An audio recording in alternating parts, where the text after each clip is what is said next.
Hi అండి, నేనైతే మజ్జిగ పులుసు పెడుతున్నాను. మజ్జిగ చూసారా, పుల్లటి మజ్జిగ కావాలి. కొద్దిగా కారం, పసుపు, రుచికి సరిపడగా సాల్ట్. ఇప్పుడు ఇవన్నీ మిక్స్ చేసుకోవాలి.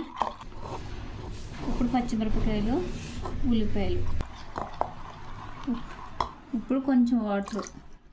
అంటే పులుపు ఎక్కువ ఉంటే ఎక్కువ వేసుకోవాలి, పులుపు తక్కువ ఉంటే వాటర్ తక్కువ వేసుకోవచ్చు. ఇప్పుడు అయితే ఆయిల్ వేస్తున్నాను కళాయి పెట్టుకుని.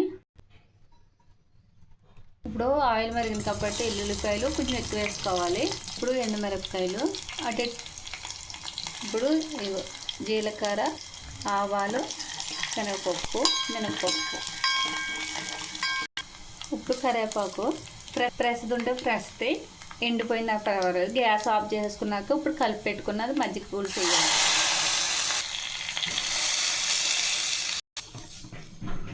మజ్జిగ పులుసు అయితే అయిపోయిందండి.